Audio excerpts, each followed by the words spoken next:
बिस्मिल्लाहिर्रहमानिर्रहीम। I am Shahzad और आप देख रहे हैं मेरा YouTube channel physics by Shahzad.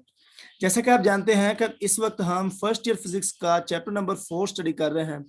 Last lecture के अंदर हमने चैप्टर नंबर 4 के इंपॉर्टेंट शॉर्ट क्वेश्चन डिस्कस किए थे। तो आज के लेक्चर के अंदर हम इसके न्यूमेरिकल सॉल्व करेंगे। चैप्टर नंबर 4 के 10 न्यूमेरिकल्स हैं, जिसमें से 5 आज के लेक्चर के अंदर हम इसको सॉल्व करेंगे और जो नेक्स्ट 5 हैं वो हम नेक्स्ट लेक्चर के अंदर सॉल्व करेंगे। आज का लेक्चर जो है वो बहुत ही इंपॉर्टेंट लेक्चर है। वीडियो को लास्ट तक लाजमी देखिएगा और अगर इससे पहले आपने चैनल को सब्सक्राइब नहीं किया तो सब्सक्राइब कर दें और साथ बेल आइकन को प्रेस कर दें ताकि हर आने वाली नई लेक्चर का नोटिफिकेशन जो है वो आप तक बआसानी पहुंच सके। तो चलें स्टार्ट करते हैं इसके फर्स्ट न्यूमेरिकल से। फर्स्ट न्यूमेरिकल ये है कि उसमें उसकी स्टेटमेंट है, a man pushes a lawn mower with a 40 newton force directed at angle of 20 degree downward from the horizontal. Find the work done by a man as he cuts a strip of grass 20 metre long.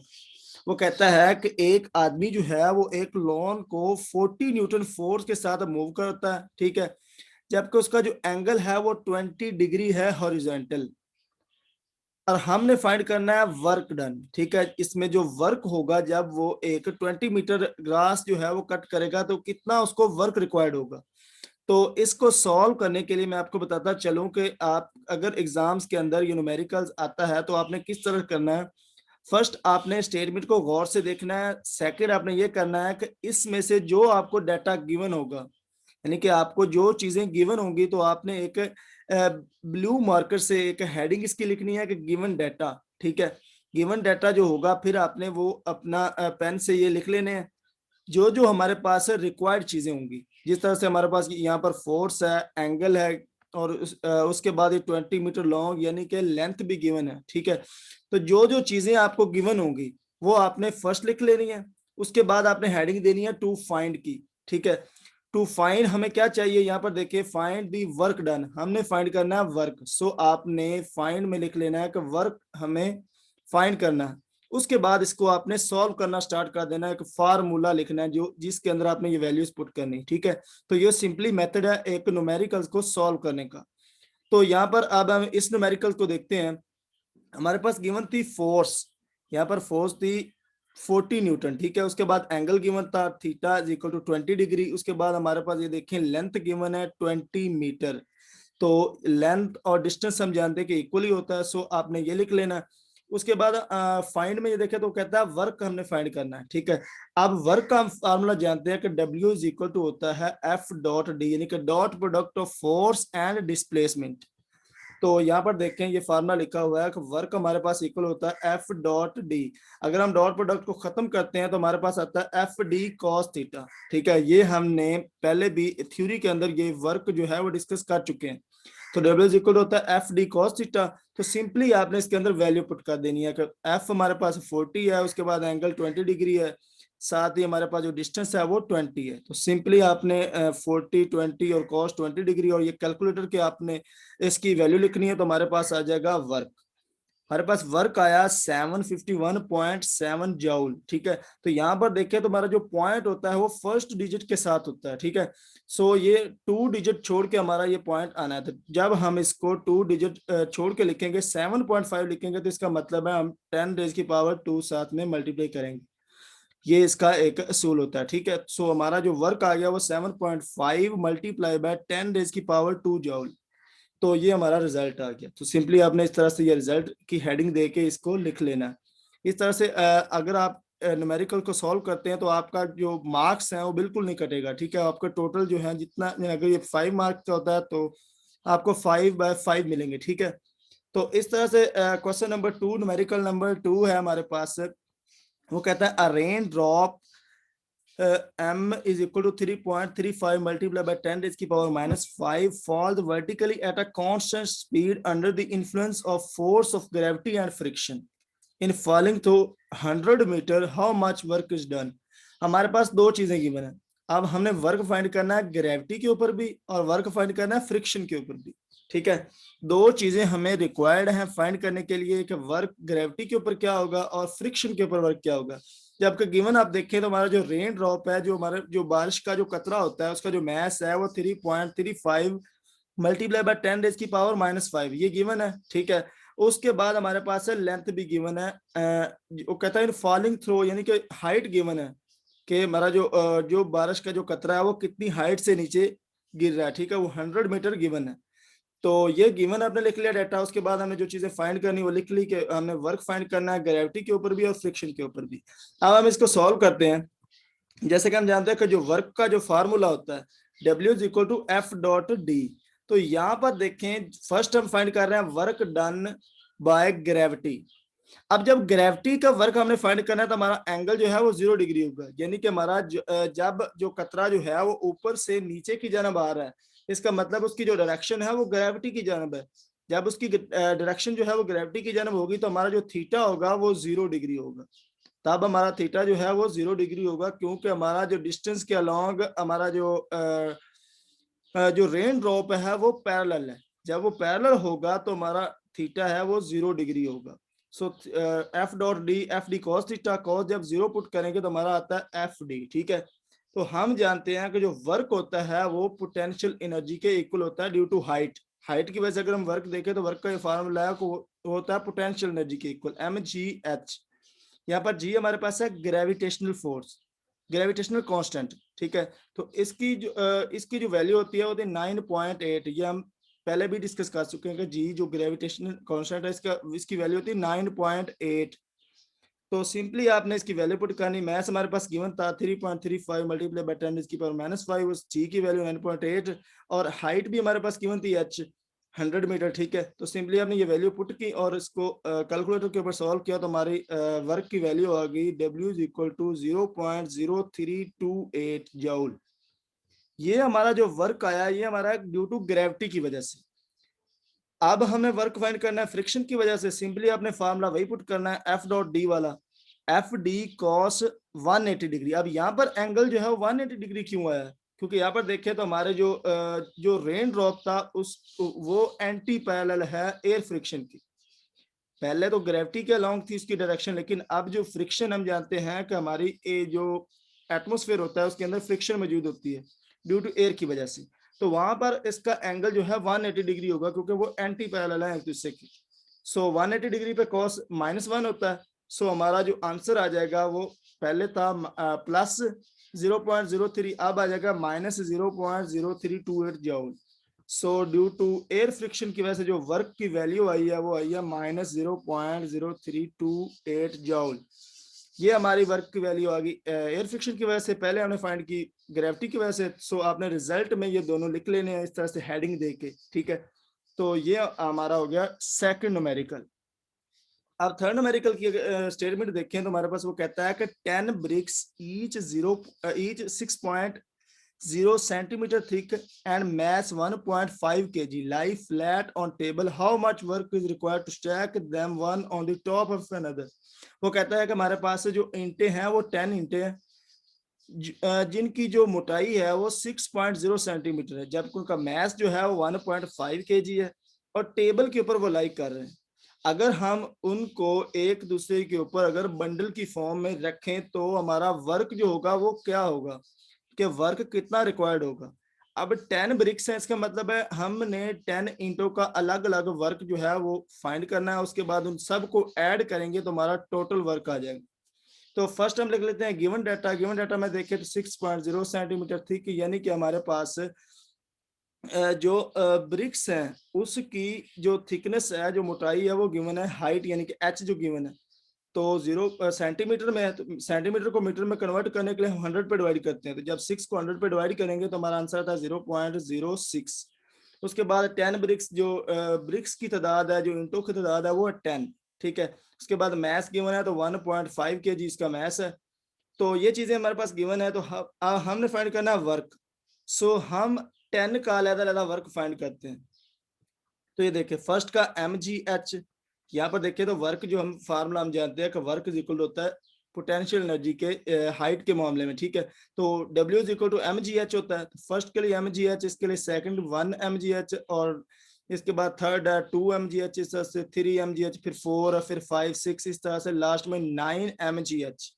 तो ये 10 BRICS जो थी इनका अलग अलग work हमने add कर दिया। तो यहाँ पर देखें तो हमारे पास mgh जो है ये फैक्टर कॉमन आ रहा है, इसको कॉमन ले लें और बाकी सबको ऐड कर लें, 1 + 2 + 3 इस तरह से +9, तो सबको आप ऐड करेंगे तो हमारे पास बनता है 45। तो यहाँ पर बनता है 45 mgh। तो m हमारे पास गिवन था 1.5, ठीक है। g हम जानते हैं कि 9.8 होता है, हाइट हमारे पास 0.06 गिवन है। तो सबको आप मल्टीप्लाई करेंगे तो हमारे पास आंसर आता है 39.69, ठीक है। तो इसको अप्रोक्सीमेटली आप 40 जॉल तक लिख सकते हैं। तो ये हमारा आ गया वर्क। 10 ब्रिक्स को जब हम एक दूसरे के ऊपर इस तरह से जोड़ते हैं तो हमारा जो वर्क रिक्वायर्ड होगा 40 जॉल। तो ये हमारा आंसर आ गया, ठीक है। तो आपने रिजल्ट ये वर्क लिख लेना 40 जॉल। इस तरह से हमारे पास है प्रॉब्लम नंबर है 4.4। ये भी बिल्कुल इजी है, यहाँ पर भी जस्ट आपको अंडरस्टैंडिंग की जरूरत है। ये देखें, वो कहता है कि आकार मैस 800 kg, उसका मैस 800 kg गिवन है, travelling at 54 kilometre per hour, उसकी जो वेलोसिटी है वो 54 किलोमीटर पर आवर है। वो कहता है is brought to rest in 60 metre, 60 metre के पर जाके वो हो जाती है रेस्ट में, ठीक है। तो find the average retarding force, हमने फाइंड करनी है force. What was happen to original kinetic energy, साथ में वो कहता है कि आप काइनेटिक एनर्जी का फैक्ट भी बताएं कि काइनेटिक एनर्जी के ऊपर क्या फैक्ट होगा इसका। तो फाइंड हमने क्या करना है, एवरेज फोर्स। हमारे पास जो चीजें गिवन है वो गिवन है क्या, मैस गिवन है, ठीक है। उसके बाद ये देखिए वेलोसिटी गिवन है, फिर 60 मीटर यानी कि डिस्टेंस भी गिवन है, और हमने फाइंड करनी एवरेज फोर्स। तो सिंपली आपने गिवन डाटा लिख लिया। यहाँ पर देखें तो जो वेलोसिटी है, वेलोसिटी हमारे पास कीमत थी किलोमीटर पर आवर में, हमने इसको कन्वर्ट करना है मीटर पर सेकंड में, ठीक है। कोई भी जब इस तरह की क्वांटिटी गिवन होती है तो फर्स्ट आपने उसके एसआई यूनिट में कन्वर्ट करना होता है। अब किलोमीटर पर आवर में जब कन्वर्ट करते हैं तो किलोमीटर हम जानते हैं कि 1 किलोमीटर के अंदर 1000 मीटर होते हैं, ठीक है। तो 54 मल्टीप्लाई बाय 1000 डिवाइडेड बाय 1 घंटे के अंदर 3600 जो है वो सेकंड होते हैं। तो सिंपली आपने इस तरह से लिख के इसको कन्वर्ट कर लिया, कैलकुलेटर के ऊपर देखिए तो हमारे ये आंसर आ गया 15 मीटर पर सेकंड। तो ये हमारी आ गई वेलोसिटी। तो डिस्टेंस हमारे पास गिवन है। अब ये देखें, अगर आप गौर से देखें तो हमारी स्टेटमेंट के अंदर इनिशियल वेलोसिटी और फाइनल वेलोसिटी भी गिवन है। ये देखो कहता है is brought to rest in 60 metre, यानी कि स्टार्ट से इसकी इनिशियल वेलोसिटी जो थी वो 54 थी, और 60 मीटर के बाद जो हमारी कार है वो रेस्ट की हालत में चलेगी, यानी कि उसकी जो फाइनल वेलोसिटी है 60 मीटर के ऊपर वो जीरो होगी। इनिशियली वेलोसिटी तो उसकी गिवन थी 15 मीटर पर सेकंड हमने फाइंड की, और फाइनल वेलोसिटी उसकी जीरो होगी। अब हमारे पास ये चीजें गिवन है, तो हमने फाइंड करनी है फोर्स, ठीक है। अब फोर्स को फाइंड करने के लिए हमारे पास एक फार्मूला होता है work energy principle. Work energy principle का ये वाला formula W is equal to, यहाँ पर देखें तो ये W is equal to change in kinetic energy, ये हमारे पास डेल्टा है, ठीक है। चेंज इन काइनेटिक एनर्जी, ये आ गया चेंज इन काइनेटिक एनर्जी, ये हमारा होता है वर्क एनर्जी प्रिंसिपल। तो ये वाला जो फार्मूला है, इस फार्मूले की मदद से आप यहाँ से फोर्स कैलकुलेट करेंगे। अब काइनेटिक एनर्जी हम जानते हैं कि हाफ mv² होता है। तो हमारे पास है चेंज इन काइनेटिक एनर्जी, मतलब फाइनल में से इनिशियल हमने निकालनी है, 1/2 mv² माइनस 1/2 mvi²। यहाँ पर देखें तो हमारे जो फाइनल वेलोसिटी वो तो जीरो है, जब vf जीरो है तो इसका मतलब ये पूरी टर्म जो है वो जीरो हो जाएगी, ये वाली टर्म जीरो होगी। उसके बाद हमारे पास ये बनती है 1/2 mvi का स्क्वायर, तो vi हमारे पास 15 थी, तो सिंपली आपने वैल्यू को पुट किया, और हमारे पास इस तरह से इधर देखें तो हमारे पास वर्क जो होता है, वर्क हम जानते हैं कि F.D होता है। वर्क का फार्मूला होता है जो dot product of force and displacement. तो डिस्प्लेसमेंट भी हमारे पास 60 गिवन है, तो सिंपली आपने इधर देखे तो 60 इधर आकर डिवाइड हो जाएगा, तो हमारे पास जो फोर्स है वो आ जाएगी। सिंपली आपने जस्ट कैलकुलेट इसको करना है, इसको जब मल्टीप्लाई करेंगे तो ये देखें ये हमारी वैल्यू आ जाएगी, तो 60 जब डिवाइड करेंगे तो हमारा आ जाएगा 1500 न्यूटन। ये देखिए हमारे पास फोर्स की वैल्यू होगी। अब नेगेटिव फोर्स जो है वो ये रिटार्डिंग को फोर्स, ये डायरेक्शन की वजह से जो नेगेटिव आया है हमारे रिटार्डिंग की वजह से आया, यानी कि जिसकी जो डायरेक्शन थी वो ऑपोजिट थी। सो हमारी जो फोर्स आ गई वो 1500 न्यूटन आ गई। तो सिंपली आपने जस्ट ये वर्क एनर्जी प्रिंसिपल ये वाला फार्मूला पुट करके इसका आंसर लिख लेना। इस तरह से हमारे पास लास्ट जो न्यूमेरिकल है 5 न्यूमेरिकल है वो भी बिल्कुल ईजी है। ये देखो कहता है a 1000 kg automobile at the top of an incline 100-meter high and 100-meter long.